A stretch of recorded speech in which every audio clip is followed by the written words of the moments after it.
Buon pomeriggio amiche, ben ritrovate sul mio canale e benvenute a coloro che mi stanno conoscendo con questo video. Oggi non parleremo di tessitura di perline. Perché dico questo? Perché ho caricato negli ultimi giorni di recente il tutorial di questi orecchini al lobo e anche oggi parliamo di orecchini al lobo, soltanto che non saranno in tessitura di perline, ma sono al soutache. E sì, andremo a realizzare questi piccolissimi orecchini in soutache con le piattine di fili e forme. Questo era il progetto, quello del corso della domenica della fiera creativa alla Mostra d'Oltremare. Avevamo in realtà fatto il ciondolo, di cui trovate già il tutorial qui sul mio canale, però in realtà gli orecchini il tutorial non era ancora disponibile e quindi ho deciso di condividerlo. Quindi chiunque di voi avesse dei cabochon da 8 mm come quelli che utilizzeremo in questo tutorial, potrete fare o degli orecchini al lobo o fare questi fantastici orecchini sempre al lobo, però in soutache. Naturalmente utilizzo il soutache di fili e forme, che secondo me è l'ideale per questa tipologia di progetti, ma in realtà per tutti i progetti in soutache è quello che utilizzo ormai dagli ultimi 3-4 anni e mi trovo super bene, e quindi perché cambiare strada? D'altronde è un'azienda made in Italy, soutache made in Italy vero. Sul loro sito troviamo, oltre le piattine di soutache, troviamo gli aghi della Tulip, che io adoro, troviamo le colle, quindi sia la bisemila che ha la punta di precisione, ideale per fare i progetti in soutache, ma soprattutto per andare di precisione quando andiamo a fare i retro.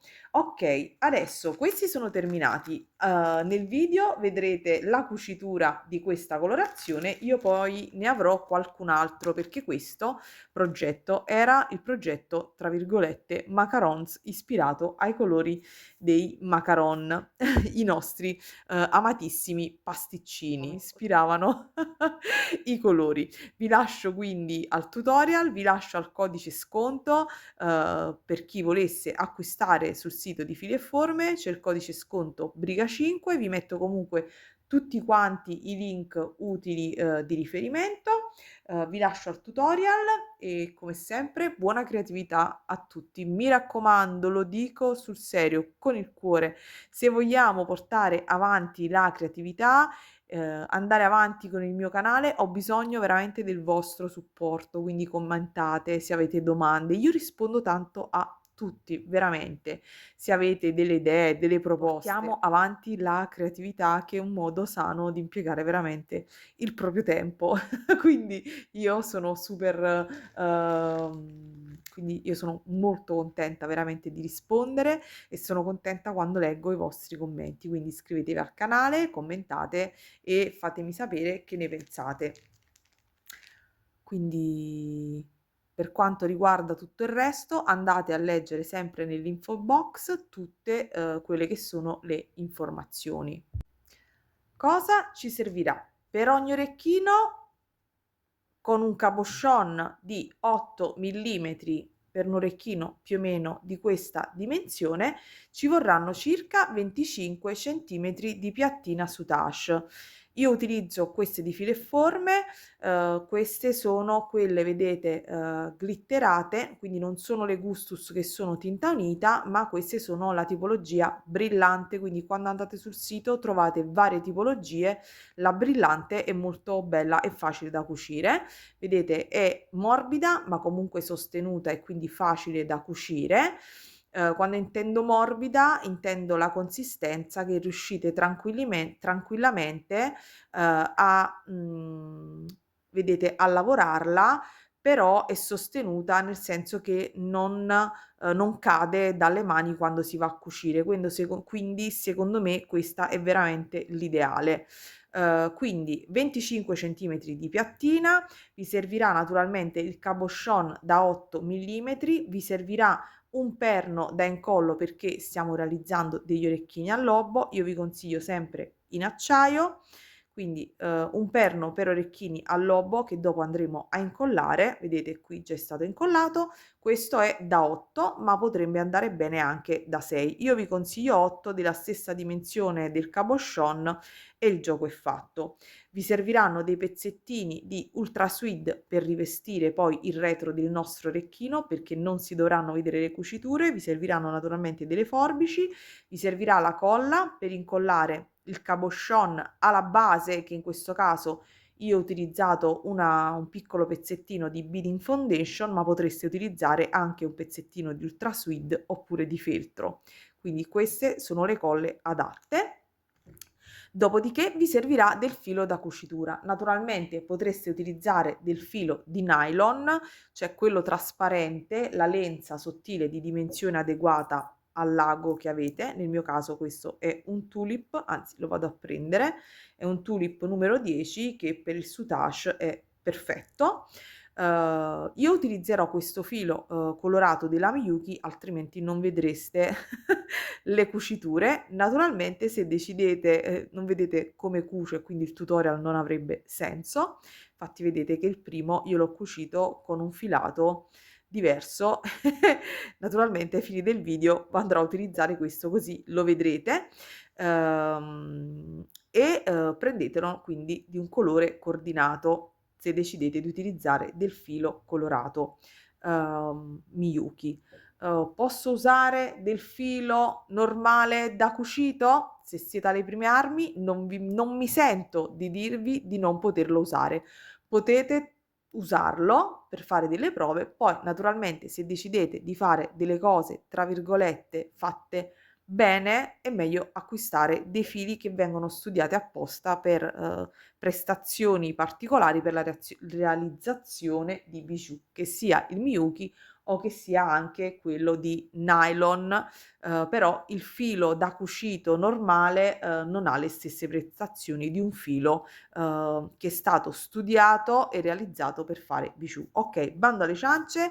Passiamo subito al dunque, quindi incollate il cabochon, tagliate un pezzo di piattina da 25 centimetri, pendete una volta che la colla ha fatto presa sul pezzetto di feltro ultra suede che avete insomma utilizzato, la colla ha fatto presa e quindi il cabochon è ben saldo alla nostra base, prendete il vostro ago, tagliate un po' di filo e procedete subito a cucire. È un tutorial super facile, prossimamente troverete qui sul canale anche una versione fatta con un rivoli, quindi incastonando e cucendo con un rivoli, che è leggermente diversa da un cabochon che ha il retropiatto. Il rivoli, lo chaton invece ha comunque una sorta di cono e ci vuole qualche attenzione in più per insomma per cucirlo.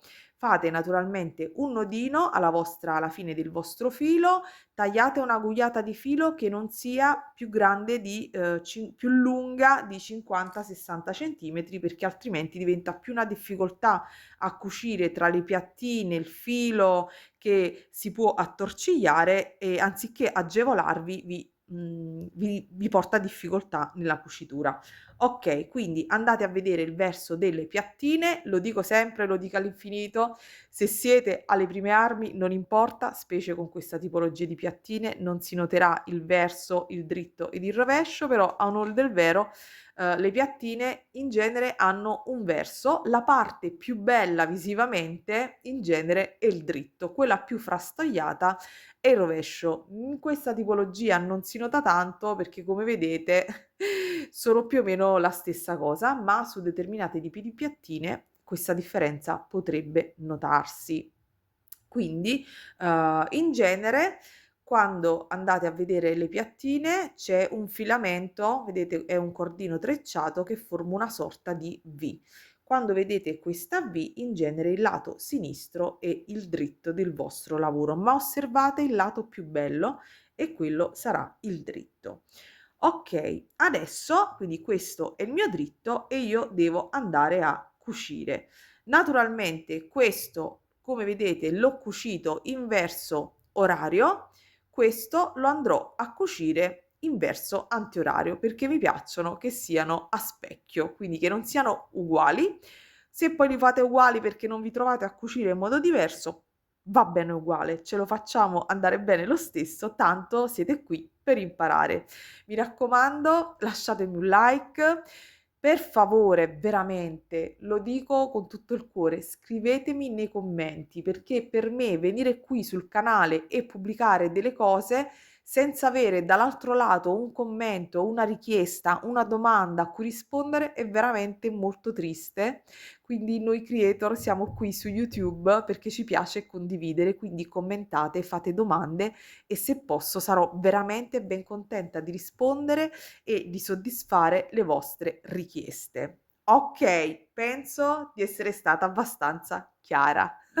Okay, quindi prendete la vostra piattina, passiamo al concreto, ed avvicinatevi naturalmente al vostro cabochon. Non metterò la colla qui e comincerò a cucire perché non mi piace che si veda la piattina tagliata, quindi per me la piattina va posta dietro. Quindi io cosa faccio? Comincio a cucire, quindi giro il lavoro tra le mani e semplicemente comincio a cucire, quindi lascio un pochino di lembo qui all'esterno e semplicemente cucio. Utilizzerò la base dove ho incollato il cabochon per iniziare a cucire, quindi punto con l'ago e spunto nella scanalatura. Semplicemente faccio in questo modo, ho fatto un nodino alla fine del filo, provo a zoomare un pochino, ok, e ritorno indietro. Semplicemente faccio un altro punto, spunto sempre al centro della scanalatura, anche se in realtà potrei spuntare anche un po' più avanti e un po' più indietro della scanalatura, perché all'esterno di questa piattina ci andrà altra piattina e quindi i punti di cucitura non si vedranno. Però cucire attraverso la scanalatura agevola il passaggio del lago che in alcuni tipi di piattine potrebbero dare più difficoltà. Ok? Quindi il criterio è quello di sfruttare la scanalatura per poter cucire. Quindi siamo partite con il primo punto e vedete qui il primo punto oro.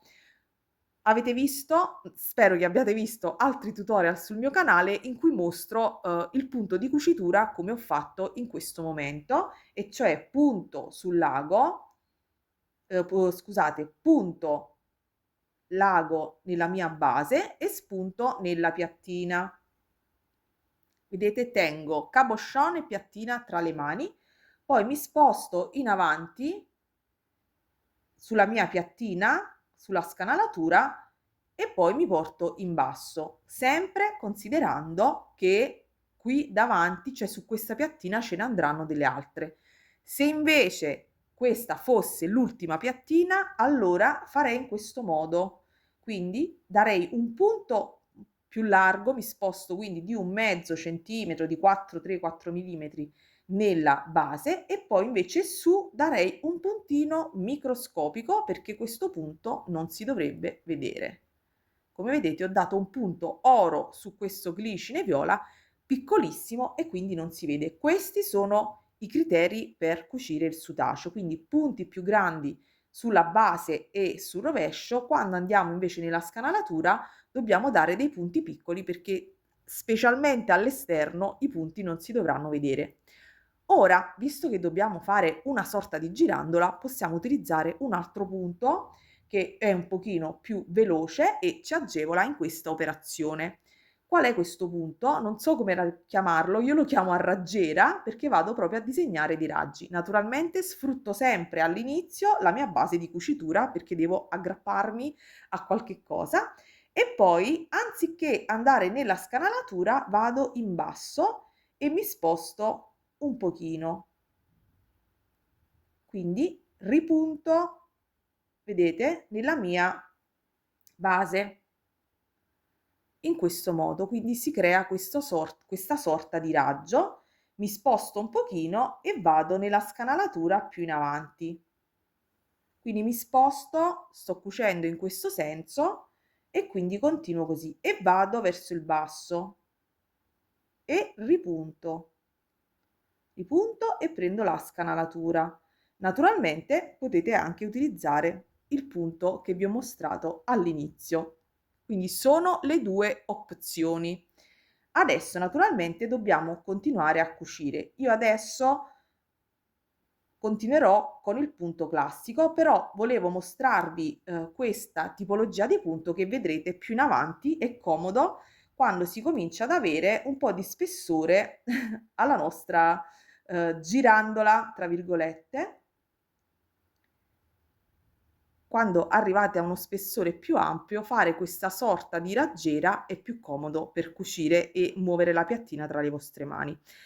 Adesso siamo arrivati qui, dove praticamente si vanno a sovrapporre le nostre piattine e quindi questo è, tra virgolette, un puntino un poco dolente. Cosa dobbiamo fare? Arrivati a questo punto, diamo un altro puntino, vedete? Qui.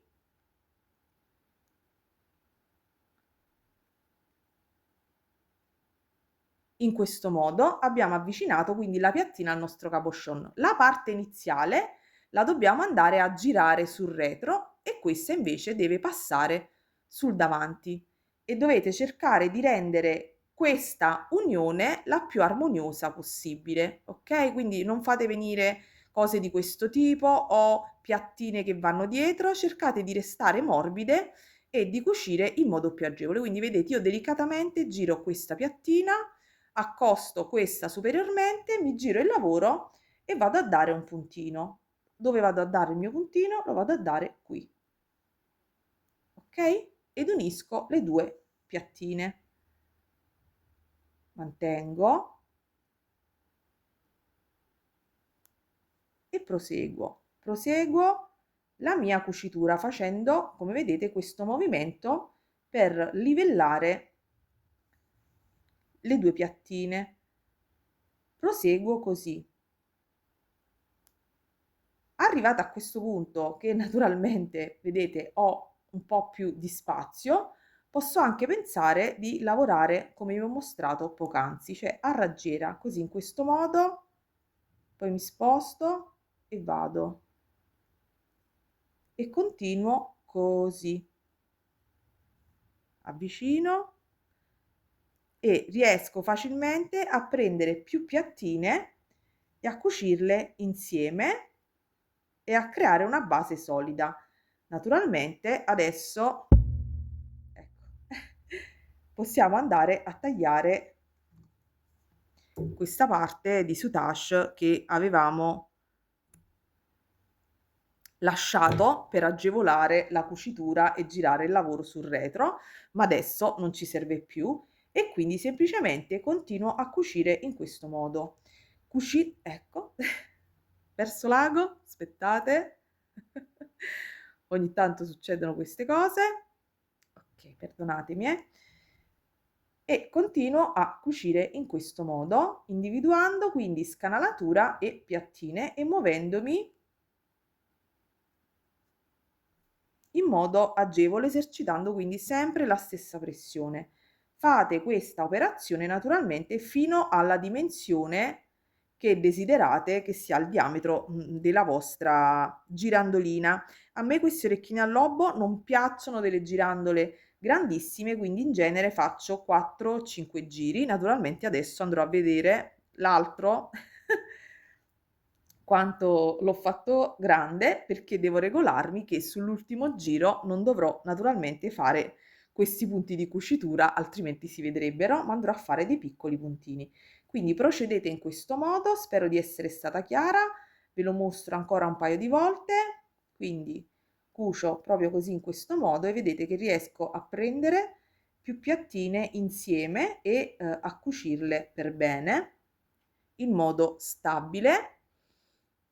Mi raccomando, non tirate tanto perché non deve venire un cono, ma deve rimanere il nostro lavoro bello piatto.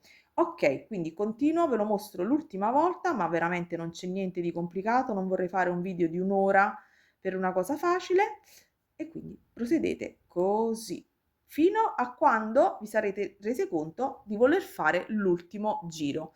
Come contare i giri ve lo mostro qui. Questo naturalmente il primo incrocio è il mio primo giro, quindi secondo è questo, quindi 1, 2, 3, 4 e qui chiudete.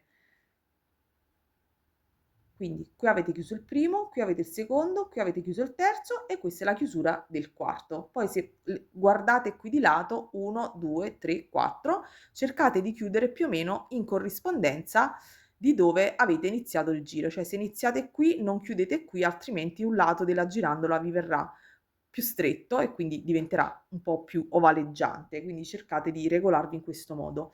Io proseguo e poi vi mostro naturalmente la Quando siete cucitura. arrivate al vostro ultimo giro, farete il punto, quello più piccino.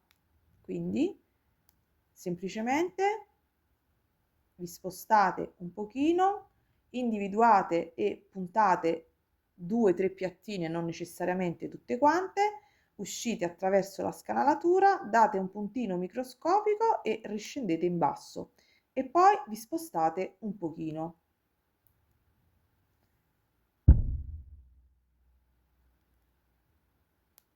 Come avete visto, io avevo dato una dimensione di piattine di 25 centimetri, ma comunque ne avanza un po', però se sbagliate a cucire o volete fare un giro in più rispetto a quello che farò io, vi ho dato una misura di riferimento, per fare 4, 5 giri attorno al cabochon.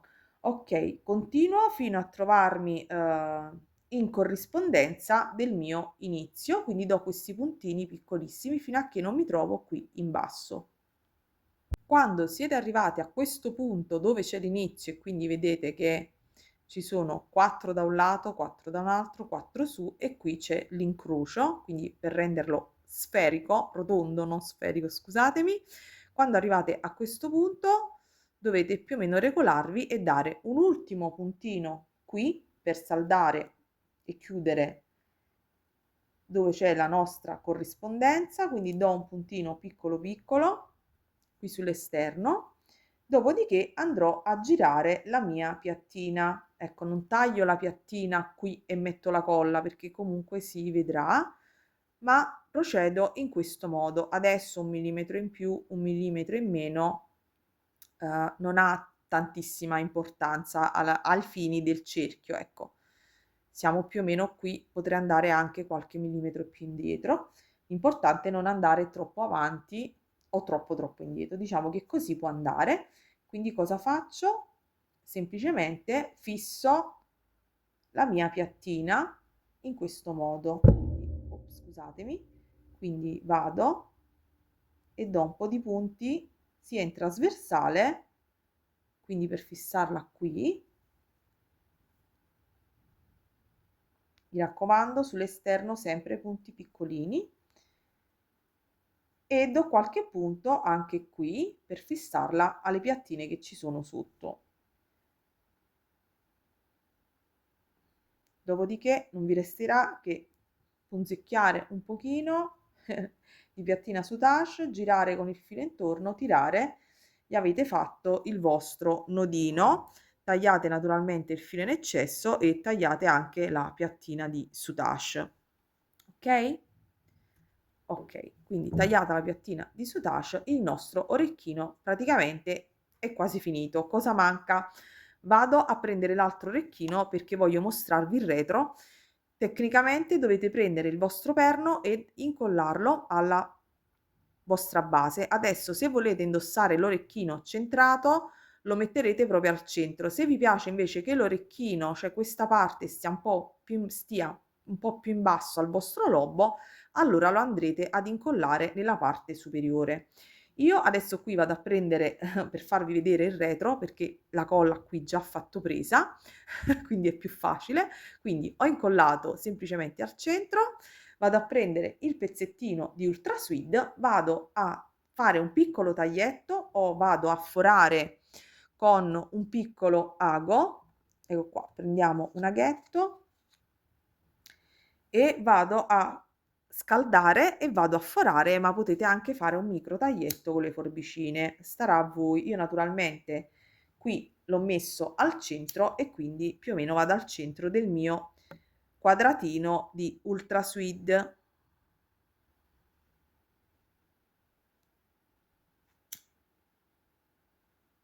Vado a scaldare un pochino sto utilizzando uno spillo, quello con la punta di plastica, non fate cose pericolose, quindi mi raccomando, altrimenti conviene che andate direttamente a tagliare. Vedete velocemente io ho bucato, quindi prendo il cartoncino, non vi scottate quando fate questa operazione, non siate maldestre, dopodiché semplicemente dovrò andare a mettere la colla, ad incollare e tagliare. Quindi procediamo, metto la colla, o la bisemila o la l'Asulit, quello che preferite. Diciamo che questo è abbastanza grandino, quindi c'è abbastanza spazio, potete mettere anche l'Asulit, ma quando volete andare di precisione, vi conviene la colla bisemila, che ha il beccuccio di precisione e quindi riuscite ad andare anche, in più, angoli. Dimenticavo, non l'ho detto, ormai è tardi, se riuscite a dare qualche punto di cucitura qui per fissare il perno al soutache, tanto meglio. Mi spiace, mi sono, come si dice, mi sono, distratta e, non ho fatto questa operazione, che in genere invece faccio per una questione di sicurezza. Quindi mettete la vostra colla, ok? Sia sul perno e sia dappertutto. Se date un po' di punti di cucitura, ancora meglio. Siamo più tranquilli, anche qui dove le piattine si vanno a sovrapporre. E poi semplicemente adagiate. Naturalmente se usate l'Ultra Sweet ci sarà un verso, vedete che una parte è più liscia e un'altra è un po' più frastagliata, quindi prendete i due pezzetti, non mettetene una dritta e una a rovescio, ma cercate di utilizzare per tutte e due lo stesso verso. Quindi vado e lo posiziono. Lo posiziono, faccio adagiare, aspetto naturalmente che la colla faccia presa, dopodiché vado a ritagliare tutto quanto il contorno. Naturalmente una volta che la colla ha fatto presa, prendete le vostre forbicine e semplicemente andate a tagliare il vostro contorno. Io ho più forbicine, cerco naturalmente di utilizzare quella più affilata per avere un taglio a vivo, perché non andremo a cucire il nostro retro, fatto per bene. Quindi questo è il nostro retro, questo è il nostro retro. Se in qualche punto non avrà naturalmente aderito bene la colla, potete riandare con la colla e andare a cucire. Ecco perché la bisemila è grandissima da questo punto di vista, perché col beccuccio di precisione non facciamo disastri. Ok, il tutorial è finito, spero vi sia piaciuto, lasciatemi un like, naturalmente andate a fare il gemellino nel verso opposto, io andrò a finire tutti quelli che stavo facendo e poi ve li mostrerò in un prossimo video creazioni. Vi abbraccio tutte ed auguro a tutte buona creatività. Ciao!